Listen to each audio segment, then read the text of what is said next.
말씀은 마태복음 6장 24절에서 25절의 말씀입니다. 마태복음 6장 24절에서 25절의 말씀입니다. 네, 우리 두 절이니까요. 길지만 한 목소리로 함께 봉독하도록 하겠습니다. 시작. 한 사람이 두 주인을 섬기지 못할 것이니 혹 이를 미워하고 저를 사랑하거나 혹 이를 중히 여기고 저를 경히 여김이라. 너희가 하나님과 재물을 겸하여 섬기지 못하느니라. 그러므로 내가 너희에게 이르노니 목숨을 위하여 무엇을 먹을까 무엇을 마실까 몸을 위하여 무엇을 입을까 염려하지 말라. 목숨이 음식보다 중하지 아니하며 몸이 의복보다 중하지 아니하냐. 아멘. 예수님을 따르는 자들에게 먼저 이 하나님의 나라와 의를 구하라 라고 하셨습니다. 이 말은 또한 우리에게도 하시는 말씀이기도 하죠. 그래서 우리가 이 세상에서 살면서 가장 먼저 구해야 하는 일은 바로 이것입니다. 하나님이 내 삶을 통치하는 이 하나님의 나라를 이루는 것이죠. 이 하나님의 나라는 사람의 힘으로는 이루어질 수 없습니다. 성령의 이 능력 가운데 하나님의 나라가 이루어지게 되고 성령 안에서 의와 평강과 희락을 누리면서 살아가게 될 줄로 믿습니다. 자, 여러분, 하나님 나라의 주인이 누구라고 생각합니까? 너무 간단하고 쉬운 문제지요. 많은 세상 사람들이 이 나라의 주권이 국민에게 있다라고 합니다. 그래서 하나님의 나라, 주인 이것을 생각하지 않죠. 하지만 우리는 압니다. 하나님의 나라의 주권은 바로 하나님께 있다라는 것을요. 하나님이 왕이고 주인 되신 나라가 하나님의 나라입니다. 그런데 안타깝게도 사람들은 하나님을 자신들의 주인으로 여기지 않죠. 그뿐만 아니라 무엇을 주인으로 섬깁니까? 재물을 자신들의 주인으로 섬긴다라는 것입니다. 그래서 예수님을 따르는 무리들에게 이렇게 말씀을 하시는 것이에요. 오늘 본문 말씀 24절입니다. 함께 보도록 하겠습니다. 시작. 한 사람이 두 주인을 섬기지 못할 것이니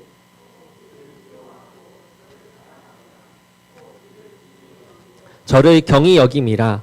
너희가 하나님과 재물을 겸하여 섬기지 못하느니라. 아멘. 예수님께서는 사람이 두 주인을 섬길 수 없는 그 이유를 지금 본문 말씀에서 말하고 있습니다. 그 이유는 한 사람을 사랑하게 되면 다른 한 사람을 미워할 수도 있고 한 사람을 중하게 여기게 되면 다른 사람을 경하게 여기기 때문입니다. 그러니까 예수님의 말씀은 이 주인은 무엇이죠? 내가 사랑하고 중하게 여겨서 섬겨야 하는 그런 존재가 주인인 것이죠. 그러기에 하나님 나라에서 하나님은 내가 가장 사랑하는 분이고요. 그리고 그를 이 하나님을 가장 중요하게 여겨서 그 말씀에 순종하며 섬길 수 있는 그 분이 바로 주인인 것입니다. 그러면서 예수님은 사람들이 이 하나님과 재물을 겸하여 섬기지 못한다라고 하시죠. 재물은 돈을 비롯한 이 세상의 재산, 이 소유물 등을 말합니다. 그런데 오늘날 이 재물은 하나님과 견주어 사람들의 이 주인으로 군림할 만한 그런 이 존재가 되었습니다. 세상 사람들은 이 재물이 많으면 그 모든 것을 다 할 수 있다라고 생각을 하죠. 심지어 하나님의 능력보다 이 재물의 능력을 더 과신합니다. 그래서 하나님보다 이 재물을 더 사랑하게 되고요. 하나님을 구하기보다는 이 재물을 더 구하는 일에 중요하게 여기면서 살아가게 됩니다. 재물은 원래 사람들의 삶의 편의를 위해서 도구로 만들어진 것인데 반대로 이제 사람이 재물을 추앙하면서 섬기는 도구로 전락하고 말았습니다. 이 하나님의 백성은 하나님을 주인 되게 하는 삶을 살아가야만 합니다. 그러기 위해서는 우리의 이 세상적인 욕심을 버릴 수 있어야만 하죠. 사람이 욕심에 사로잡히게 되면 참 하나님을 알지 못하고 자신을 유익되게 할 만한 것들을 오히려 신으로 모시면서 살아가게 됩니다. 그래서 하나님과 겸하여서 섬기게 마련이죠. 하나님과 다른 것을 겸하여 섬기는 대표적인 사람들이 우리가 성경 말씀에서 본 이 가나안 사람들입니다. 가나안에는 여러 우상들이 있었습니다. 대표적인 이 우상은 바로 바알이죠. 그리고 아세라, 이 아스다롯, 몰렉, 다곤과 같은 신들이 있었습니다. 이 가나안 사람들은 자신들을 풍요롭게 하고 또 이 보호해 줄 만한 존재라고 한다면 어떤 신이든지 다 수용하고 모두 다 상관없이 겸하여서 섬겼던 것입니다. 그런데 하나님을 섬기는 이스라엘 백성들도 이 가나안 땅에 들어와 살면서 하나님과 다른 그런 우상들을 같이 겸하여 섬기기 시작했습니다. 사람들의 욕심이 우상을 만들고 하나님을 가치 없는 우상들과 똑같이 취급해 버렸습니다. 하나님은 참 신이십니다. 그렇기에 참 신이신 하나님을 사람들이 만든 우상과 같은 취급을 하게 되면 하나님은 그것을 아주 싫어하시는 것이죠.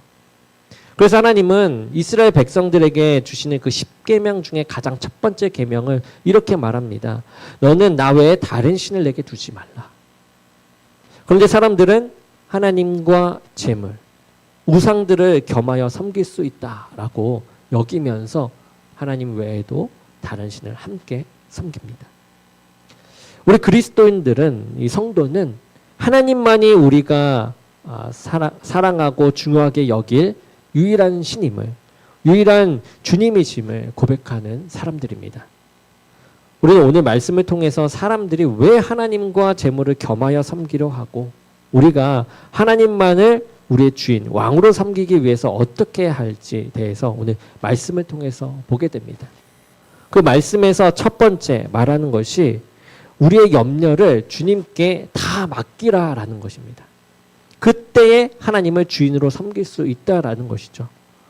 이 사람들이 재물을 주인으로 섬기는 이유 중에 하나가 이 세상의 염려 때문에 그렇습니다. 그 염려에 붙들려 있기 때문에 새로운 주인을 만들어 가는 것이에요. 그 염려를 해결할 그 존재를 주인으로 세웁니다. 예수님을 따르던 사람들의 이 염려는 목숨을 위하여 무엇을 먹고 마시고 몸을 위하여 무엇을 입을까 하는 그런 염려였습니다. 사람들은 이 재물이 있어야 목숨과 이 몸을 유지할 수 있다라고 생각했던 것이죠. 사람들은 재물의 힘을 빌려서 자신들의 이 필요를 채우려고 했습니다. 그런데 예수님은 말씀하십니다. 하나님은 우리의 목숨과 몸이 중요한 것과 이를 위해서 너에게 무엇이 있어야 할 줄로 아신다. 할 줄도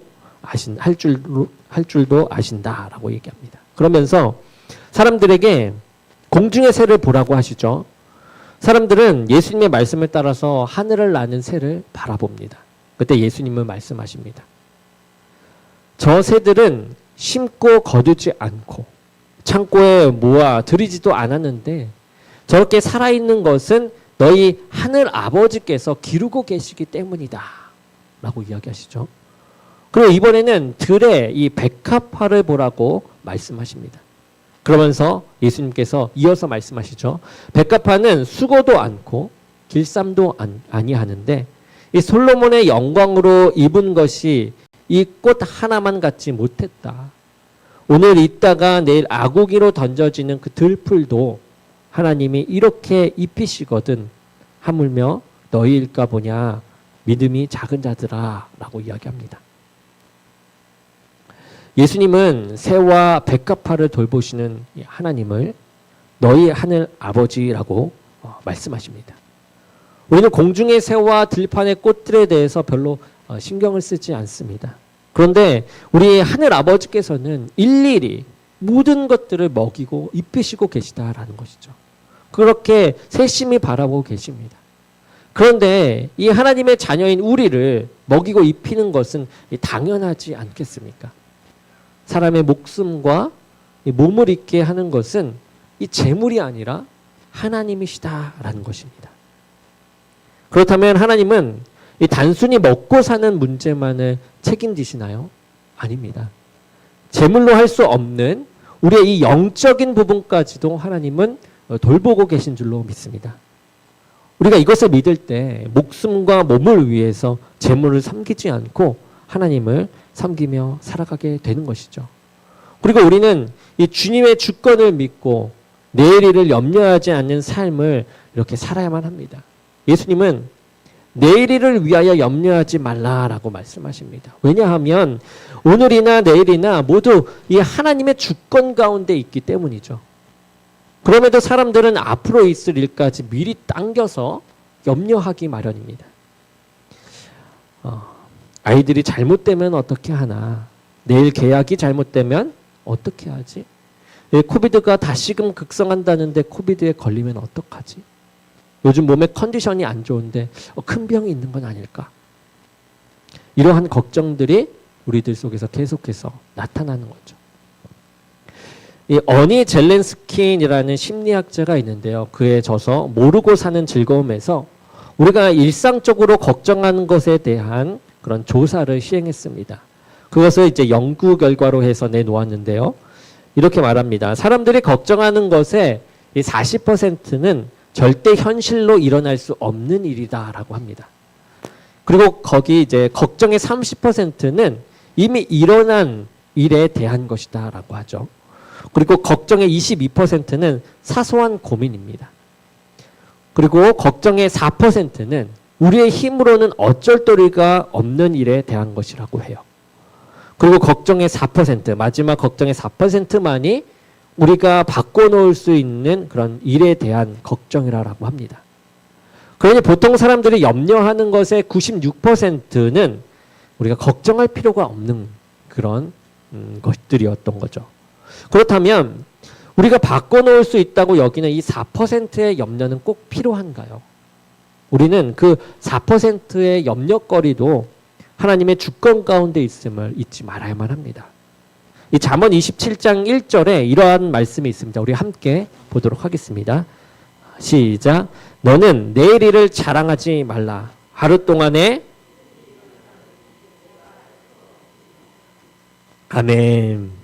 이 사람이 내일 일을 걱정하기도 하고 내일 일을 자랑하기도 합니다. 그런데 아무도 하루 동안에 무슨 일이 일어날지 우리는 알 수가 없어요. 지금 이 순간조차도 다음에 있어요. 몇 초 뒤에도 우리가 알 수가 없습니다. 하나님만이 내일의 일을 아시는 분이십니다. 우리는 오늘 하나님 앞에 열심히 수고한 것으로 만족해 나가는 것입니다. 우리가 하나님의 주권을 믿을 때에 날마다 삶을 주님께 맡기고 주님을 주인으로 섬기는 삶을 살아가게 되는 것입니다. 그리고 살아가면서 염려하며 살고 싶은 분은 없을 것입니다. 그럼에도 불구하고 이 염려할 것들이 우리를 계속해서 따라다닙니다. 그럴 때 우리가 해야 할 일은 그 염려를 가지고 하나님께 나아가는 일이죠. 이 빌립보서 4장 6절에서는 염려할 일이 생겼을 때에 어떻게 해야 할지에 관한 바울의 권면이 나옵니다. 자, 우리 함께 보도록 하겠습니다. 시작. 아무것도 염려하지 말고 오직 모든 일에 기도와 간구, 구할 것을 감사함으로 하나님께 아뢰라. 아멘. 우리에게 염려가 있을 때에 바울은 하나님께 나아가서 아뢰라 라고 이야기합니다. 이 하나님께서 염려를 허락하신 이유가 무엇일까요? 염려를 우리가 겪게 이렇게 창조하신 이유가 무엇일까요? 왜 염려가, 고민이, 이 힘듦이 우리들에게 찾아오는 것일까요? 그것을 가지고 해결하기 위해서 이 동분서주하면서 하나님과 멀어지는 삶을 살아라는 것일까요? 그것이 아니죠. 오히려 그 반대로 그 염려거리를 가지고 하나님 앞으로 나오라라는 것입니다.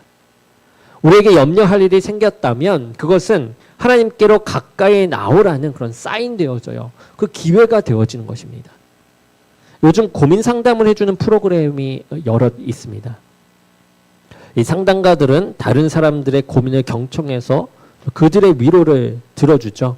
그리고 자신이 배운 대로 그리고 자신이 생각한 그 방법대로 해결 방법을 제시합니다. 그런데 다른 이들의 이 고민을 상담하는 이 상담가들도 고민과 걱정을 가지고 살아가는 똑같은 사람입니다. 그렇다 보니 이 어떠한 상담가들은 우울증으로 인해서 다른 사람에게, 다른 상담가에게 치료를 받기도 하죠. 그런데 우리 하나님은 어떻습니까? 완벽하신 분입니다. 그러한 분이, 그러한 상담가와 같은, 사람과 같은 분이 아니시죠. 하나님은 우리의 염려를 가장 잘 아시고 해결해 주실 수 있는, 그리고 자신은 전혀 흔들리지 않는 전능하신 하나님이십니다. 그러기에 바울은 하나님께 아뢰을 때 이 감사함으로 아뢰라라고 말씀하고 있는 것이죠. 이 하나님께서 보실 때 우리의 그 염려하는 일들이 얼마나 하찮게 보이겠습니까? 하찮은 일들입니다. 그럼에도 불구하고 하나님은 우리가 간구하는 소리를 듣기 원하시고 경청하시는 분이세요. 하나님이 보실 때는 그렇게 하찮아도 우리의 입장을 보시며 너무 힘들었겠다 위로하시는 분이십니다. 때로 다른 사람들에게 말할 수 없는 그런 은밀한 그 염려까지도 하나님은 관심을 가지고 보고 계세요. 그리고 하나님께로 나오기를 계속해서 기다리고 계십니다. 여러분, 염려할 일이 있으십니까? 그 일로 인해서 혼자 앓고 있지 마시고 기도의 자리로 나오시기 바랍니다.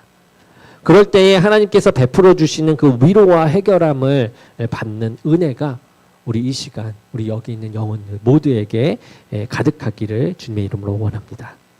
네. 마지막으로 우리가 이 염려를 하나님께 아뢰을 때 하나님께서는 우리에게 무엇을 주시냐? 이 평강을 주십니다. 하나님은 늘 우리에게 평강을 주고 싶어 하세요. 네, 평강을 주고 싶어 하세요. 앞으로의 일을 알지 못하는 사람에게 이 불확실한 미래는 그런 염려의 온상과도 같습니다. 자녀들에 대한 그 염려, 경제적인 염려, 또 건강에 대한 염려가 있을 수밖에 없습니다. 그런데 이러한 염려를 우리가 하나님께 아뢰을 때 우리는 모든 염려를 하나님께 맡겨버리면서 아뢰야만 합니다.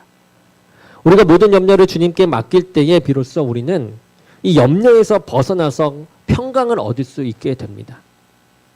한 신학교에 다니는 청년의 이야기입니다. 이 청년에게 여자가 생겼습니다. 여인이 생겼습니다. 이 둘은 사귀다가 이제 결혼을 약속하고 이 여인의 부모님께 허락을 받기 위해 먼저 청년이 그 여인이 여자친구의 집으로 갔습니다. 여자친구의 집은 아주 잘 사는 집이었어요. 이 저녁 식사를 마치고 여자친구의 어머니는 남편에게 눈짓을 줍니다. 눈짓을 주는 거예요. 그래서 그 청년과 개인적으로 대화해 보라고, 한번 대화해 보라, 어떤 청년인지 한번 보라고 눈짓을 줍니다. 그래서 이 여인의 아버지는 그 청년을 데리고 따로 방에 들어가 이것저것 물어보기 시작합니다. 자네는 앞으로 뭘 할 작정인가? 전 신학자가 되려고 합니다. 그 이야기를 들으니까 그가 공부하는 동안 어떻게 살아갈지가 궁금했던 것이에요. 그래서 묻습니다. 그러면 공부하는 동안 내 딸은 어떻게 먹여 살릴 것인가? 실질적인 거를 좀 물어보신 거죠. 근데 그 청년은 이렇게 이야기합니다. 제가 공부하는 동안 따님은 하나님께서 먹여 살리실 것입니다. 이 말을 듣고 그 아버지는 한 번 더 묻습니다. 그러면 자네는 이 아이를 낳을 것인데 이 자녀들은 누가 키우려고 하나? 그랬더니 이 청년이 또 이렇게 얘기합니다. 하나님께서 키우실 것입니다. 그 청년과 대화를 하는 아버지의 마음은 편치 않았어요. 내 듣고 싶은 말이 아니었거든요. 그 청년이 돌아간 후에 여자친구의 어머니가 이제 남편에게 묻습니다. 그 청년을 청년과 대화해 보니까 그 청년 어떤 것 같아요? 이렇게 물어봐요. 그러자 이제 여자친구의 아버지가 이렇게 대답했다고 해요. 그 청년은 돈도 없고 취직해서 가정을 돌볼 계획도 없어 보이더군. 그런데 이상한 건 그 사람은 나를 하나님으로 생각하는 것 같아. 자신을 하나님으로 생각하는 것 같다라고 얘기해요. 우리의 마음에 염려가 들어오게 되면 평강을 잃어버리게 됩니다. 마음과 생각이 온통 염려에 사로잡히게 돼요. 그런데 이 모든 염려거리를 우리가 하나님께 맡길 때에 이 평강이 찾아옵니다. 아멘. 그런데 이 하나님께서 주시는 그 평강은 모든 지각에 뛰어난 하나님의 이 평강입니다. 보통 이 평강은 사람들의 염려가 해결되었을 때 오게 돼요. 그런데 하나님께서 주시는 그 평강은 비록 염려거리가 여전히 남아있다고 해도 그 모든 염려를 뛰어넘는 평강이요. 그 평강이 우리의 마음과 생각을 지켜주십니다. 평강이 염려가 우리에게 있다고 해도 이것이 없어질 때 평강이 오지만 우리 그리스도인들은 염려가 우리의 자리에 남아있음에도 불구하고 이것을 하나님께 맡겨들었기 때문에 가지고 있는 상황에서 평강이 있을 수밖에 없다라는 것입니다. 염려는 우리의 마음과 생각의 평강을 빼앗아갑니다. 하지만 우리가 하나님께서 우리의 염려를 맡아주실 것을 우리가 온전히 믿을 때 우리의 마음과 생각을 사로잡았던 그 염려가 물러가게 되고 평강이 임하게 될 줄로 믿습니다. 말씀을 정리하겠습니다. 영국의 위대한 성자인 이 조지 뮬러가 이렇게 말합니다. 염려의 시작은 신앙의 끝이다. 그러나 신앙의 시작은 염려의 끝이다. 우리의 마음과 생각이 염려로 인해서 잠식당한다면 그것은 하나님을 온전히 믿지 못하기 때문입니다. 하지만 우리가 주님께 염려를 내어 맡기고 하나님의 나라를 구하는 삶을 살아갈 때 이 바른 믿음의 길을 걷게 되는 것이에요. 왜 그렇습니까? 우리가 살다 보면 여러 가지 염려에 사로잡힐 때가 있죠. 그렇다 보면 하나님의 나라를 잃어버리고 하나님과 멀어지기 쉽다라는 것이에요. 염려는 다른 신을 만듭니다. 그래서 하나님과 멀어지게 하기 때문에 그래요. 그렇기 때문에 이 염려를 하나님께 맡기는 것 자체만으로도 하나님을 주인으로 섬길 뿐만 아니라 우리가 그 하나님이 말씀하신 그 평강 안에 있기까지 한다라는 것입니다. 하늘 아버지께로 우리가 이제 나와서 이 염려를 하나님께 아뢰면서 나가기 원합니다. 하나님은 우리의 마음과 생각을 평강으로 지켜주시는 분이십니다. 그리고 우리의 마음과 생각에 하나님의 나라를 품게 하실 것입니다. 우리의 삶에 염려가 다가올 때 하나님의 나라를 잃어버리지 마시고 오히려 나의 모든 형편을 아시는 하나님을 경험하기 바랍니다.